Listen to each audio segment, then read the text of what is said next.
okay, first I'll be giving an innovator pitch.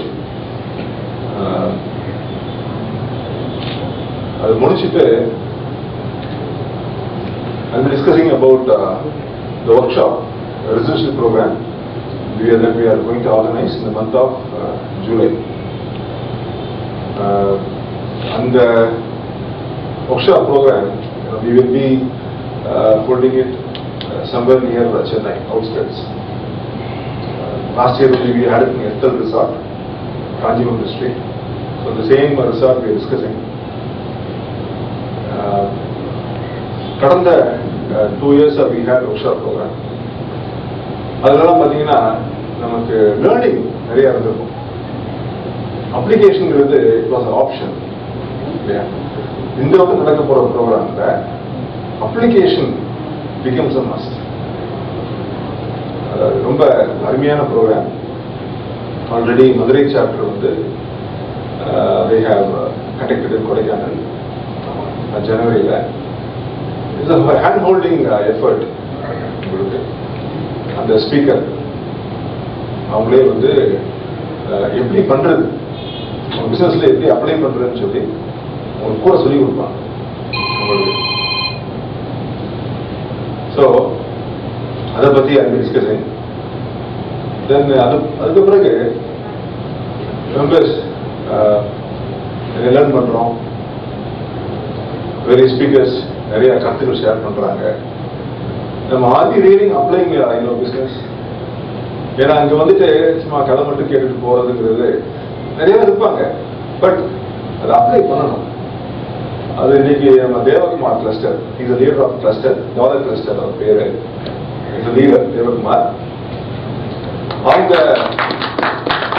கிளஸ்டர்ல இருந்து ஒரு 3 or 4 members will share their experience. நாங்க office பேரா இருந்து எஸ்ல வந்து அது இருக்கு இது இருக்கு நாங்க சொல்றதோட அந்த மெம்பர்ஸ் ரியலா நீங்க அப்ளை பண்றப்ப நிறைய சேலஞ்சஸ் வரும். அதை எப்படி நம்ம ஓவர் கம் பண்றோம், ஃபைனலா பெனிஃபிட் என்ன சொல்ற சில அதர் மெம்பர்ஸுக்கும் கண்டிப்பா ரிலவன்சி இருக்கும். நமக்கும் ஏன் அப்ளை பண்ணக்கூடாதுன்னு சொல்லி தாட்ஸ் கண்டிப்பா வரும். அது வரணும். அதை முடிச்சுட்டு ஃபைனலா வந்து speaker Mr. Fahim Ahmed, CEO of Future 2000 Technologies. Our e-commerce business he is engaged. அவர் வந்து ஸ்பீக்கர் மட்டுமே கிடையாது. He is doing his own business. இன்னைக்கு e-commerce is going to be the future. அவரும் he has already given his presentation in Madurai. So அவங்க refer பண்ணாங்க, நீங்க இவர் கூப்பிடுங்க நல்லா இருக்கும் அப்படின்ட்டு. He is, ஒரு 42, 43 அந்த ஏஜ் குரூப். பட் நல்ல ரிச் எக்ஸ்பீரியன்ஸ், அந்த டொமைன் எக்ஸ்பீரியன்ஸ் ஒரு பிரமாதமா இருக்குது. ஸோ கண்டிப்பா அவரும் வந்து he'll be giving us hand holding support. சும்மா உங்களுக்கு வந்து மீட்டிங்ல வந்துட்டு உங்களுக்கு ப்ரெசன்டேஷன் மட்டும் எடுத்து போக இல்லாமல் நாளைக்கு ரியலிஸ்டிக்கா பிசினஸ்ல பண்ணணும் அப்படின்னா he'll be giving his service. ஏன்னா இ-காமர்ஸ்ல என்ட்ரி பண்றது everybody டிசைன், பட் ஸ்ட்ராட்டஜிஸ் கரெக்டா இருக்கும். இல்லாட்டி என்ன கேட்டீங்கன்னா 10ஓட 11 ஆயிடும். இன்னைக்கு we are seeing lot of startup companies. everyday நீங்க பிசினஸ் எடுத்து பாருங்க, ஏதாவது ஸ்டார்ட்அப் கம்பெனிஸை பத்தி பேச்சு வராம இருக்காது. உங்களுக்கு அந்த மாதிரி நம்ம ஆயிடக்கூடாது. இன்றைக்கு நம்ம நண்பர் விஜயகுமார் அஞ்சலிக்கெல்லாம் வந்துட்டாரு. அவருக்கு ஒரு ரவுண்ட் ஆஃப் அப்ளாஸ் கொடுத்துருவோம்.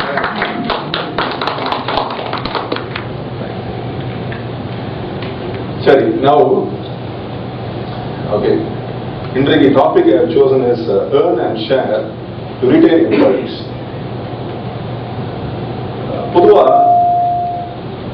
அதாவது நம்ம as SMEs இந்த month of March or April நம்ம பெர்ஃபார்மன்ஸ் அப்ரைசல் பண்ணியிருப்போம். இதுல நிறைய எம்ப்ளாயிஸ் பார்த்தீங்கன்னா ஒரு எக்ஸ்பெக்டேஷன் நிறைய இருக்கும். அதுல either may decide to leave the company உங்களுக்கு, ஆர் இந்த கம்பெனியில் எனக்கு இதுக்கு மேல growth பெருசா இருக்க சான்ஸ் கிடையாது அப்படி முடிவு எடுக்கலாம். சர்வே என்ன சொல்லுதுன்னா the employee attrition, or it is called as employee turnover, will be very high during the first quarter of financial year. அப்ப நம்ம எஸ்எம்இஸ் இந்த பிரச்சனை நமக்கு உண்டு கண்டிப்பா. ஸோ அதனால இப்ப இந்த டாபிக்கை எடுத்து பேசுறது கண்டிப்பா ஆக்டா இருக்குன்னு சொல்லி social this.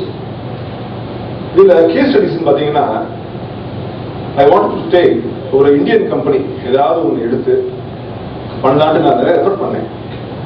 Tatas Thevar into tea plantations, ரெவிதாஸ் ஒரு சமயம். ஸோ அதுல இருந்து அவங்க வெளியே வர்றதுக்கு இது அடாப்டட் ஒரு மாடல், பிசினஸ் மாடல். பட் அது நம்ம ரிலவன்சி இல்லாம இருந்துச்சு. நான் கடைசியாக நான் எடுத்த taken case study of South West Airlines. அருமையான கேஸ் ஸ்டடிங்க. இதை நான் படிக்கிறப்பே I start applying in my business. உங்களுக்கு அந்த அளவுக்கு பிரமாதமா இருந்துச்சு. நமக்கு கண்டிப்பா நமக்கு வந்து அது ரிலவன்சி உண்டு. ஏன்னா அது ஒரு எம்என்சிஸ் 44 years ஓல்ட் கம்பெனி, நம்ம வந்து எஸ்எம்இஸ் அப்படிங்கிற தாட் யாருக்கு இருக்க வேண்டாம். ஏன்னா அவங்களும் அந்த ஸ்ட்ராட்டஜிஸ்லாம் அப்ளை பண்றதுல தேவர் வெரி ஸ்மால். இன்றைக்கும் the same strategies கம்பெனி பாலிசியில மாற்றம் கிடையாது. உங்களுக்கு என்னங்கிறது நான் எக்ஸ்பிளைன் செய்யும்.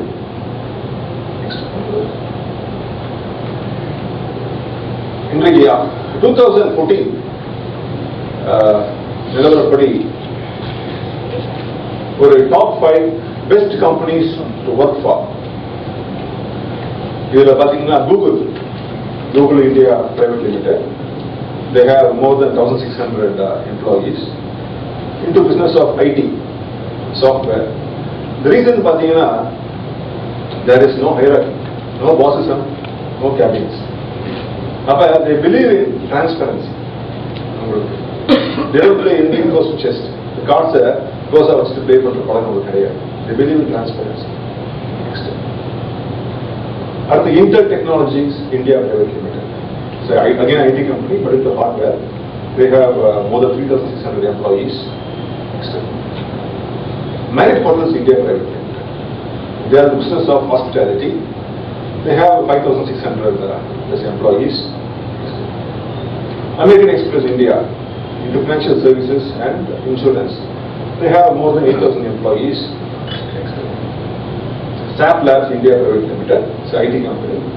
They have more than 4,600 employees. As SMEs, நமக்குமே ஒரு ஆசை இருக்கும், நம்ம நிறுவனம் ஏன் அதை வர முடியாது? கண்டிப்பா இருக்கும் உங்களுக்கு, சரியா?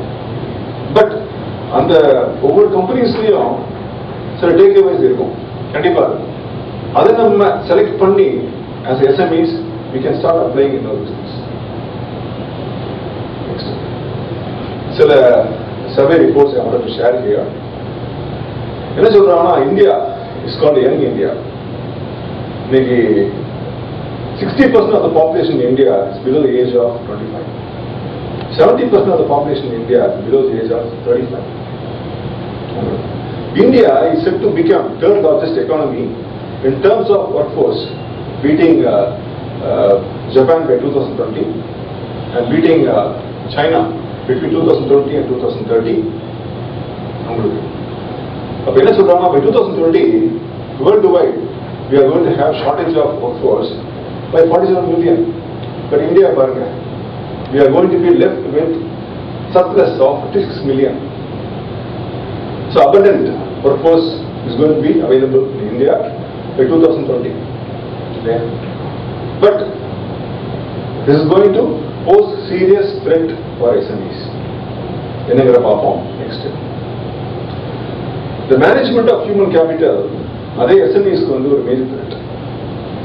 ஒரு மூணு காரணங்கள். ஒன்று பாத்தீங்கன்னா talent demand supply mismatch, the quality of workforce, அது ஒரு challenge. Number two, lot of the MNCs are setting up shops in India. They will be competing with us directly for recruiting people. And number three, Indians, already know we are getting opportunities abroad. So more and more Indians will be going abroad. So the surplus இருந்தா கூட we are going to have challenges. Next. இன்னொரு survey என்ன சொல்லுங்க கேட்டீங்கன்னா, about 60% of the employees in 2015 are likely to change companies. உங்க நிறுவனத்துல இன்றைக்கு ஒரு 10 நபர் இருந்தால் அதுல 6 பேர் சரியா, அவங்க ஆல்ரெடி தாட் இருக்குது, ஏன் நம்ம கம்பெனி மாறக்கூடாது? சரியா, just because of employees expectations and buzzing labor market. உங்களுக்கு நல்லா கவனிச்சிங்கன்னா ஒவ்வொரு எம்ப்ளாயிஸும் ஃப்ரீடம் இருக்கச்சில ஏதாவது ஒரு ஜாப் போர்ட்டல் செக் பண்ணிட்டு இருப்பாங்க. ஒரு வாய்ப்பு கிடைக்குமா கிடைக்காதா, கண்டிப்பாக இருக்குதான் செய்யும். அதே மாதிரி உங்களுக்கு வந்து இன்னைக்கு இந்த attrition level, the employee turnover is expected to be higher by 15% during this financial year compared to corresponding quarter of last financial year. Again, reason பாத்தீங்கன்னா buzzing job market and expectations. இந்தியாவில் வந்து attrition எங்க அதிகமா இருக்கும் அப்படின்னா IT sector. ஏன் கேட்டீங்கன்னா lot of startup companies have come, e-commerce, உங்களுக்கு அது போக SMEs are getting into cloud computing. So we need talent. So attrition வந்து ஐடில தான் அதிகமா இருக்குது. நெக்ஸ்ட் இந்தியா பாத்தீங்கன்னா attritionல வந்து it tops the chart. கிட்டத்தட்ட 26.9%. Next Russia 26.8. இதே நீங்க ஒரு டெவலப்ட் கண்ட்ரி யூகே எடுத்தீங்கன்னா is only 14.6. attrition, the employee turnover எங்க அதிகமா இருக்குன்னு பாத்தீங்கன்னா இந்த business of hospitality 24.3%. Next reality and construction. we all know that இன்னைக்கு கன்ஸ்ட்ரக்ஷன் மார்க்கெட் வந்து இஸ் லிட்டில் டஃப். ஸோ அதிக attrition level. Next IT, banking and service. Next so இது காரணங்கள் பார்த்தீங்கன்னா நிறைய இருக்கலாங்க. நான் இதை 3 தான் போட்டிருக்கிறேன். இது 50 காரணங்கள் இருக்கும் உங்களுக்கு. கேஷ் காம்பன்சேஷன் பத்தலை, ஒர்க்கிங் கண்டிஷன் சரியில்லை, ஜாப் மிஸ்ஃபிட், நிறைய ரீசன். இதுல மெயின் காரணம் என்னவா யாரும் கெஸ் பண்ண முடியுமா? மணி. சரி, நீங்க கம்மியா சர்டிஃபிகேட் பே பண்றீங்களா? வேற இல்ல, வேற நம்ம தான் வந்து எம்ப்ளாயர்ஸ். சரியா, ஃபியூச்சர் சேஃப்டி இல்ல, நம்மள எம்ப்ளாயர்ஸ். ரீசன் என்ன மெயினா பாத்தீங்கன்னா நெக்ஸ்ட் ஸ்லைட் போங்க. Go relationship between the employee and supervisor. சரியா, இதுதாங்க மெயின் ரீசன் சொல்றாங்க. இந்தியாவில் உங்களுக்கு முக்கிய காரணம் இந்த கேஷ் காம்பன்சேஷன், அதெல்லாம் வந்து செகண்டரி. இதுதான் மெயின் ரீசன். ஒரு நிறுவனத்தில் ஒரு எம்ப்ளாயி விட்டுட்டு போறாரு அப்படின்னா அது காரணம் வந்து சூப்பர்வைசர். நெக்ஸ்ட் அதே மாதிரி காரணங்கள் நிறைய இருக்கலாங்க.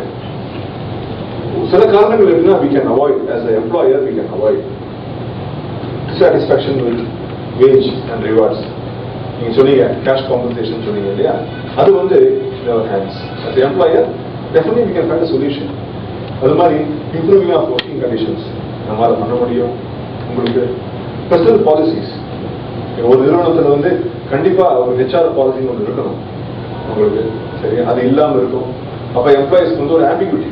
சரியா, அது நம்மளால வந்து கண்டிப்பா ஃபாலோ பண்ண முடியும். அடுத்தது ஜாப் டிசாட்டிஸ்ஃபேக்ஷன். உங்களுக்கு இந்த காரணங்கள்லாம் as an employer நம்ம கையில இருக்குது. we can give solution to that. இன்னும் வேறு காரணங்கள் இருக்குது, அதெல்லாம் unavoidable. Retirement of employee, death of an employee, climatic conditions, உங்களுக்கு ஹெல்த் ரீசன்ஸ், ஜாப் ப்ராஸ்பெக்ட், நம்ம கையில கிடையாது. நெக்ஸ்ட் ஸோ இந்த cost of labour turn over இது நமக்கு தெரிஞ்சிருக்குங்க. கண்டிப்பா இன்றைக்கு ஒருத்தர் வேலையை விட்டு போறாரு அப்படின்னா finding a replacement, it is so difficult உங்களுக்கு. சரியா, so difficult and we have to pay more for it. நீங்க ad ரிலீஸ் பண்ணணும் உங்களுக்கு, அப்புறம் இன்டர்வியூ பண்ணணும், அப்புறம் ட்ரைனிங் கொடுக்கணும், க்ரூமிங், எல்லாம் you have to spend time, உங்களுக்கு மணி, effort. if you are a manufacturer நிறைய breakage இருக்கு இனிஷியலா கண்டிப்பா. ஸோ அதனால next slide it's better to keep known devil. known devil is better than unknown angel. சரியா, நீங்க இந்த நிறுவனத்துக்கு நீங்க ஆள் எடுக்கிறீங்க அப்படின்னா சரியா, நீங்க பார்க்க வேண்டியது மெயினா பார்க்க வேண்டியது இன்டெகிரிட்டி, நம்பிக்கை. ரெண்டாவது ஆட்டிடியூட். இது ரெண்டும் இருக்கான்னு பாருங்க. சரி, அதோட சேர்ந்து வர்றதுதான் வந்து working experience, academic qualifications, reference, எல்லாமே. முக்கியமா இன்டெகிரிட்டி அண்ட் ஆட்டிடியூட் அது இருந்துச்சு அப்படின்னா கண்டிப்பா நம்மளால வந்து க்ரூம் பண்ண முடியும். இதுல சரி, ஹெச்ஆர்ல இருந்து மார்க்கெட்டிங். கண்டிப்பா விஜயகுமார் பார்த்தோன்னே இந்த கேள்வி கேட்பார். கஸ்டமர் வேல்யூ ப்ரொபோசிஷன் இதை கேள்விப்பட்டிருப்போம். சதீஷ் கிருஷ்ணமூர்த்தி நமக்கு விளக்கமா சொன்னார். மீனிங் பாத்தீங்கன்னா வெண்டர், சரியா, we are promising certain benefits to the consumers. ஒரு பொருளை தயார் பண்றோம், அத அந்த கன்சியூமர் வாங்கணும் அப்படின்னா we are promising certain benefits to the consumers. நம்ம ஆஃபர் பண்ற பெனிஃபிட்ஸ் அந்த அந்த கன்சியூமரை influences them to take decision whether to buy the product or not for a particular price. இதான் வந்து கஸ்டமர் வேல்யூ ப்ரொபோஷன் அப்படிங்கிறது. இந்த கஸ்டமர் வேல்யூ ப்ரொபோஷன்ங்கிறது ஒரு combination of 3 factors. ஒரு ஃபேக்டர் வந்து ரிலவன்சி, ரெண்டாவது குவான்டிஃபைட் வேல்யூ, மூணாவது யூனிக் டிஃபரன்ஷியேஷன். ரிலவன்சிங்கிறதுங்க நம்ம ஆஃபர் பண்ற ப்ராடக்ட் வந்து அந்த கஸ்டமரோட எக்ஸிஸ்டிங் ப்ராப்ளம் சால்வ் பண்றதா இருக்கணும், or it should improve situation.